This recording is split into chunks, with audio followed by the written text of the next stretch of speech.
You're listening to Conquering Retirement with Annuity FY. Real strategies, real stories, no sales pitch. Join Tom Hamlin and his expert guests so that you can make smarter moves faster. Hit that subscribe button and let's conquer retirement together. Can you guys see there's a deer standing on my steps? There You is? can? Yeah. Oh, there there is. she is. Is Right. that Eloise? That is, Eloise is a no, those dog. are the twins. No, Those are the her Eloise two is a deer. kids. Those are her 2-year-old kids. There's a dog and a deer named Eloise? Hold on, I'm dog going to do after the something deer. so I can keep them in the picture. Watch this. Oh, you don't understand. He has squirrels run through the house. Do they trust run me, through that- the house? I don't know. No, Or do ask they him. just run Ask to him the about door? Ask him about Squishy. I was just telling them about Squishy. Remember how he's like, I don't know if it was Squishy or one of them used to run from the other like barbecue area all the way to the library inside the house. Oh yeah, from one. Yeah, that was Douglas. Oh, that was He was a little Douglas. Douglas Douglas squirrel. is a Yeah, great he would one. run from. He lived in the attic, and then Douglas I don't know what is happened to crazy. him. We were But, saying yeah, we that the attic was probably going to explode at some point, like it was going to come down Oh because yeah, there's like hundreds of 1,000 pounds of pounds nuts. Yeah, no. Well, welcome everybody. Thanks for being here with us today. It's a pleasure. Yeah, I have Tom Hamlin here and Brian Hamlin. They both work at Somerset Wealth Strategies, in partnership with Annuity FYI. And, Tom's been in the industry for 35 years. Brian's been in this industry for several years, but he's quickly learning and becoming an expert. It's actually quite amazing how similar these two men are in terms of their trajectory. And, thank you so much for being here today and for having me today. Thank you. Thanks. Thank you, Meg, faithful right-hand person for 12 years. Yes, exactly. I'm Meg Odermatt, and I've been helping Tom and the team for 12 and a half years. 12 years seems like 12 Longer. years. Seems Under like what? seems 12 like 12 minutes? Seems like 12 minutes underwater. Yes, exactly. All right. That was a funny joke the first time you told it. Okay. Years ago. I still remember it. That's how good it Yeah. was. All right. Well, like I said, kind of just diving into it, you guys are here with us, and our goal is always to answer real questions from real people. We work with people every day. We have thousands of clients. We also speak to people that call in from Annuity FY with questions that run the board. A lot of the questions we've been getting lately have to do with things like Social Security, long-term care, and overall insurance needs. And so a topic that we've been covering a lot lately with our clients, but a lot of people that just call in, are general insurance audits. What that looks like. And when I say insurance audits, I'm not just talking about life insurance, annuities. It's from stem to stern. It can include Medicare. It can include general health insurance, car insurance, homeowners insurance, things like that. And I wanted to talk about suggestions in terms of auditing that and what to look for and how often to do it. I'll dive in. I would say, yep.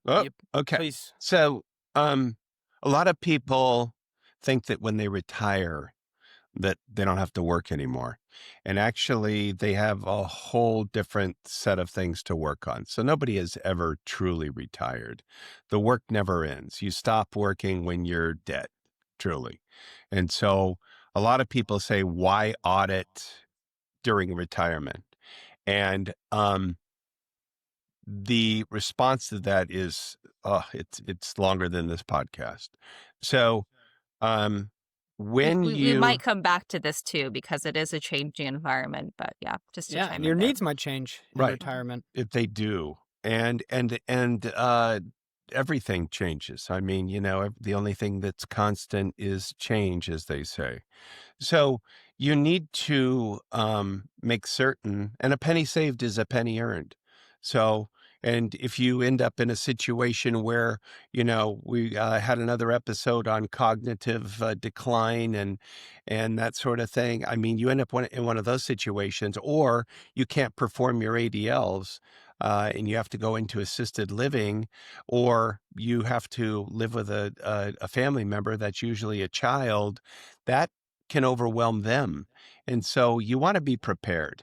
And nobody fails or plans to fail. They fail to plan, as they say. And that's a good one. So remember that want you don't want to set your family up to fail. You need to be responsible.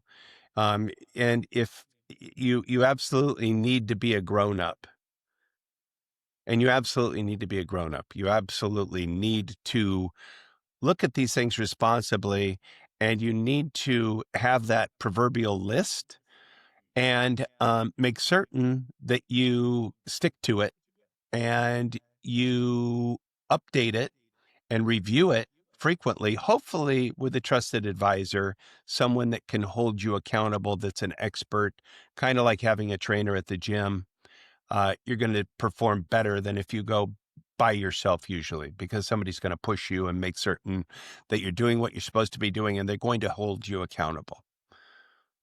Brian, anything to say on that? In terms of kind of when to do it and what to look for, kind of a good rule of thumb. I mean, if your needs change, it's a great time to look at your insurance, because insurance is important. I mean, we don't want to overpay for it, but we also don't want to skimp out on it. So to give like a very kind of, life insurance is probably the most simple example. So that's why I'll mention it. Even though this should, be stem to stern, like Meg said. But dime is a great rule of thumb for how much life coverage you need. Debt, all of your debt, credit cards, student loans, car loans, other loans, things like that. Income, 5 to 10 times your annual income. In terms of coverage, you want to be replacing your income, especially if you're the sole breadwinner. Mortgage, make sure that your house is paid off in the event that you were to pass away. Education, typically $150,000 per child. Well, if you're getting closer to retirement, your children, there's a good chance, if you have children, that they're probably out of the house. They're not dependents anymore. So, you might have some term life policy that reflected education expenses way back when, but now you might be overpaying. So as that kind of date comes up, or maybe look at other options and make sure. Oh, I bumped my mic. I'm sorry. But we need to kind of revisit these things from time to time as we kind of move through the financial cycle. So when you say from time to time, I think people, they want probably a At more least strict annually. guide. At There you least go. annually. Okay. And I I mean, mean, if there's a lot of yeah. insurances that you actually need to drop. There's insurances that you need to tune up. There's Yep. insurances that you need to add. Okay.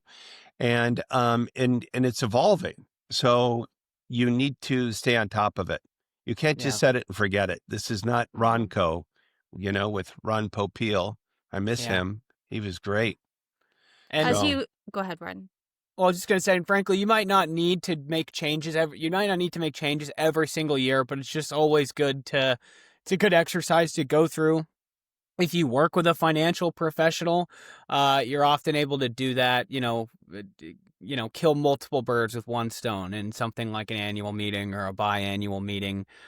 You can go through this. It can just be quick. You can kind of run through the checklist, make sure that we're not, overexposed in a certain area, or, to make sure we don't have redundant coverage, or to make sure we're not overpaying. Everything's still kind of cost efficient. But, generally speaking, I mean, there's 3 kind of financial phases. You have your accumulation phase, your conserving phase, and your distribution phase. And definitely if you don't have a financial professional, as you kind of get near, those kind of change points in life, I mean, you're probably going to need some sort of adjustment in what kind of coverage you have. That's great. I go back to a penny saved is a penny earned, and it all is under that heading. And really, it's more like $1,000 saved is $1,000 earned, or even more, 10,000, 100,000. You need to make certain that you're dotting your I's, you're crossing your T's, and that you're staying on top of all of these things, because Murphy's Law dictates if you're not on top of them, then they're going to be on top of you, and you don't want that. And you just need to be prepared and expect the unexpected. And, you also just need to have budgeting involved and look at all of your expenses in totality. And you really need to know what your expenditures are, your recurring expenses on a monthly basis as well. Um, because so many of these things that you have, whether it's long-term care or disability insurance or life insurance or your cable bill or your cell phone bill, oftentimes all of these things can be tuned up and Hmm. improved upon. Yeah. And budgeting. Oh, please, Well, Meg. I was Sorry. just going to go back to something you said. Brian, you touched upon it, and what's the difference? How do you know if you're over-insured or you are just get planning for unforeseen events? Hmm. Meaning, obviously insurance is there for things that we don't want to happen. But so how would one figure that out in your opinion? You could easily spend a 2-hour podcast doing all this, or talking about all this. That's a very good question.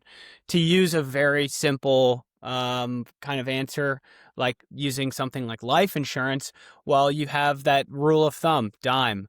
And, let's say you add up someone's debt, their, 10 times their income, their mortgage, any education expenses, if applicable.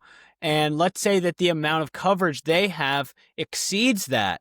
Well, in that case, you're probably overinsured in the life department. And, you don't need to be paying for all that life insurance. Another common way, and, it doesn't always even have to be, am I overinsured? You could actually break things up. So, for example, you have a 30-year mortgage, but you just gave birth to a son or a daughter, and you want to make sure that they're set up for school in the future. Well, you might split that up into two policies. You might have a 30-year term and something like a 20-year term, because your kid is going to grow up before your mortgage is paid off. So things You like can also that. have But mortgage insurance, but those are good points. Mhm. yeah, Yeah. more. So, going back to other types of insurance, a lot of our clients, a lot of people that call in are on Medicare, on some type of Medicare. What should they be doing each year on that? Should they be checking in? Should they have? Yeah, typically once a year is what we're going to recommend on Medicare. Once again, that can be taken care of with a lot of other things. Now, the best time to look at Medicare if you haven't is, and you're not, because you're not 65 yet, it's about kind of 6 months before. Depends on the state. There's things like open enrollment period. Tom, if you want to talk about that, feel free. Oh, yeah. Well, for most people, it's going to be like a Schedule G, but you can also take out an Advantage plan. Um, and, you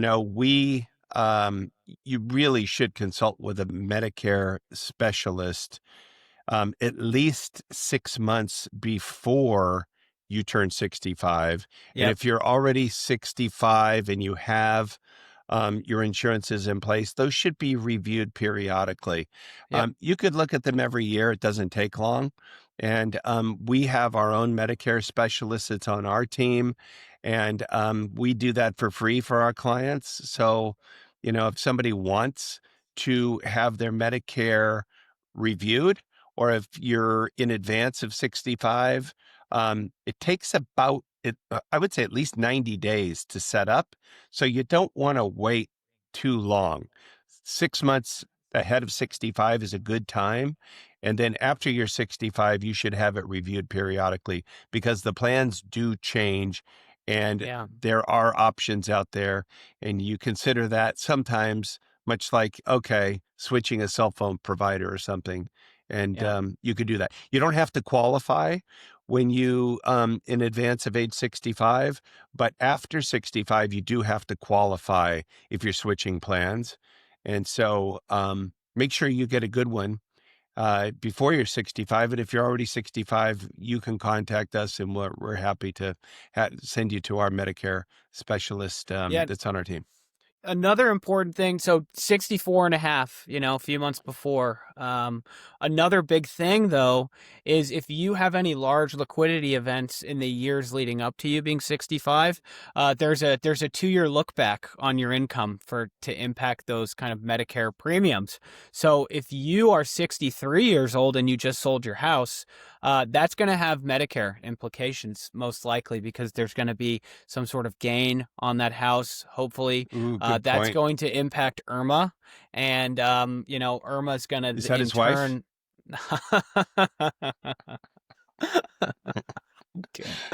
I was on a roll. But anyways, yeah. So these are, there can be kind of nuances to these sorts of things. So it's best to consult a financial professional if you are having some major event around that time. I would say so. I mean, specifically I don't know, before that time. I would say so. I mean, I don't know many kind of health insurance whizzes, and do I have a working knowledge of something like health insurance? Yes. Do I work in the insurance industry with a lot of these products? Yes. But would I call myself a true expert on all things, everything health insurance? No, that's why we have a specialist. He's great. So, there's different kind of areas there. And, I'm not afraid to look myself in the mirror and say that. And if you can do the same thing and you really just want to make sure you have someone who has the time, temperament, and experience to deal with these things, then you'll probably want a specialist. And we can help. Great. I love it, guys. And I do think this is we should have a part 2 and even a part 3 for this because there are a lot of intricacies. If anyone has any questions about this, it can be specific to your own life or general questions. Feel free to, write down a question, call in to us, and we can certainly help. Like I said, in terms of the Medicare question, we offer a free service. So hit subscribe, and thank you guys for being here. Like I said, I think we have more questions on this. Yeah. This We're could here be a for part you. 2. Yeah, and perfect. Right. Thanks, guys. Thank you. Have a great one. That's a wrap on this episode of Conquering Retirement with Annuity FY. Ready to take control of your future? Call 1-866-223-2121 to speak with one of the guests on our show and get your questions answered today. Visit annuityfy.com for more information and to contact us online. Follow the show and make sure to turn on notifications so that you'll never miss a tip, strategy, or breakthrough moment.